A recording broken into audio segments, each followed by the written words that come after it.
Kaya pala ang topic niya, dapat maging pantay-pantay ang tingin ninyo sa lahat ng tao. So dito pa lang, diretsa na agad si James.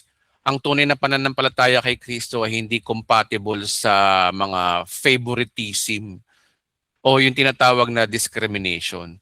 Kapag ikaw ay believer pero iba-iba ang trato mo sa tao base sa status, dapat pantay-pantay daw eh. So ang idea rito kapag ikaw ay believer pero iba-iba ang trato mo sa tao base sa status, sa pera, ano, sa itsura, porque pangit, di mo napapansinin. Ano ba yun? Bakit maganda ka ba? Inahitan mo na nga yung kilay mo, mali pa, pandi pa pantay ang kilay mo, tapos nagsusungit ka sa simbahan. Di ba? Ba yun? Tapos kapag ginupitan yung kuko mo, lakas-lakas ang dami-dami mong ingrown. Ay, naku po. Baho-baho pa ng paa mo. Bigla ka pa magiging choosy sa mga tao, no? Ayan. Influence. Oh.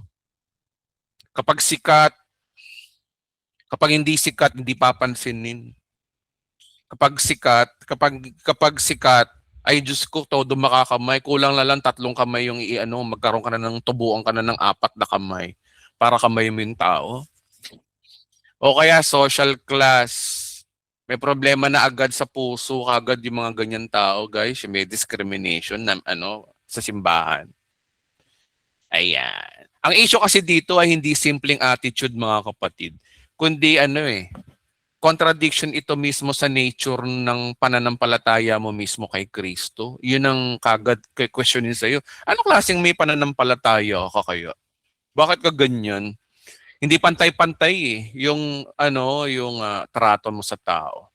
Dahil ang Kristo na pinaniniwalaan po kasi natin mga kapatid, tumanggap ng makasalanan, mahirap, rejected at broken na people, dapat ganun din tayo. Kaya paano ka magiging follower ni Kristo pero namimili ka ng taong tatanggapin mo?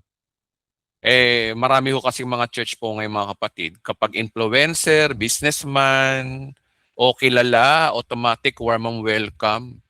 Pero pag ordinaryong tao, lalo na kung introvert, meron kasing mga taong hindi pala barkada, meron tahimik lang sa simbahan, mga tahimik, mga introvert.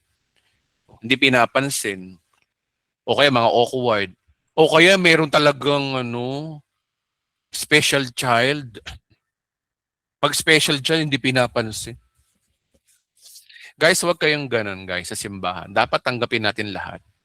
Porke bakla, tomboy, hindi mo papansinin. Okay. Hindi fit sa culture ng church.